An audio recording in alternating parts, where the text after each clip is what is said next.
चाउ fry recipe कसरी गर्ने step by step सिकाउने छु। आउनुहोस्। प्याज त्यसपछि खुर्सानी टमाटरहरू यसरी काट्छौँ। मजाले मसिनो काटिसकेपछि यसलाई हामी तयार गर्छौँ। फाइनल्ली प्याज भयो, खुर्सानी भयो, धनिया, लसुन तपाईसँग भएको भान्सामा भएको चिजहरू तयार गर्नुहोस्। तयार गरिसकेपछि अब हामी ग्यासमा भाँडो लगेर राख्छौँ। यसरी राखिसकेपछि अब तपाईहरुले तेल राख्नुहोस्। यसरी तेल राख्नुहोस्। तेल राखिसकेपछि अब तेललाई अलिकति डढ्न दिनुहोस्। त्यसपछि खुर्सानी राख्नुहोस्। अब मजाले चलाउनुहोस्।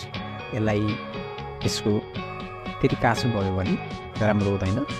खुर्सानी ठुलो खुर्सानी जुन खुर्सानी पिरो हुँदैन, हामी दैनिकै भान्सामा युज गर्छौँ।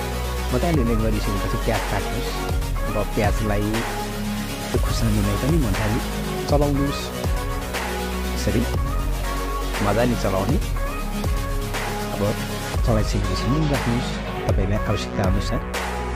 त्यसपछि अब बेसार राख्नु।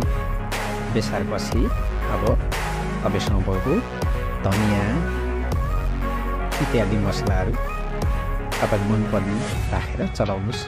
एकछिन मजाले चलाइसकेपछि मसला पनि पाक्छ। अनि अब दुईवटा चाउचाउ छ।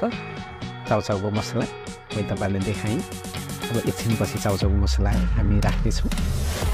अब थोरै पानी राख्नुहोस्। पानी राखिसकेपछि मजाले त्यो पाक्छ। त्यो देख्नुभयो तपाईँले मैले कसरी पकाउँदैछु। यति आनन्द तरिकाले आउँछ। यसरी चाउचाउ राख्नुहोस्। मैले दुईवटा चाउचाउ राखेँ। यसरी नडुलाएर तपाईँले प्याकेटमा खोलेर यसरी राख्नुहोस्। अब यसरी राख्यो, धुलाएर राख्नुभयो भने त्यति स्वादिष्ट हुँदैन। सबै मसलाहरू ठाउँमा जम्मा हुन्छ। त्यसैले त्यतिकै च्यातेर यसरी राख्नुहोस्। अब मसला राख्नुहोस्। दुईवटा चाउचाउको मसला तपाईँले राख्नुभयो। अब यति भइसक्यो। तपाईँले पानी राख्नु। पानी धेरै नराख्नु होला। 1 गिलास अथवा आधा गिलास तपाईँले पानी राख्नु होला। धेरै पानी राख्यो भने स्वादिष्ट हुँदैन। अब थोरै धनिया पनि राख्नुहोस्। अब लास्टमा यति स्वादिष्ट हुन्छ तपाईँहरूले। अब यो चाउचाउ तपाईँहरू कहिले पनि अब यसरी बनाउनुहुन्छ। चाउचाउ एकदमै स्वादिष्ट हुन्छ। अब चलाउनुहोस् थोरै बेर। यसरी मसलाहरू चाउचाउहरू यसरी भिज्छ। भिजिसकेपछि अब तपाईँले थोरै पानी राखेर राख्नु पनि सक्नुहुन्छ। मैले 1 गिलास जति भने 1 गिलासभन्दा धेरै पानी नराख्नु होला।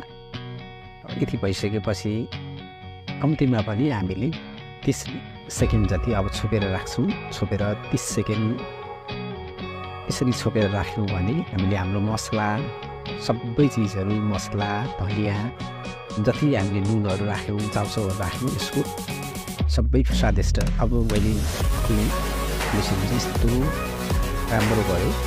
एकदमै मिठो हुन्छ। आनन्द आउँछ। तपाईँहरूले मसला पनि आवश्यकता अनुसार राख्नु होला। पिरो कुनै पिरो नभए कम राख्नु होला। यति आनन्द हुन्छ। हेर्नुहोस् कति फरक पऱ्यो। अन्य साथीहरू है अब स्वादिष्ट तरिकाले तपाईँहरूले पनि यसरी खान सक्नुहुन्छ।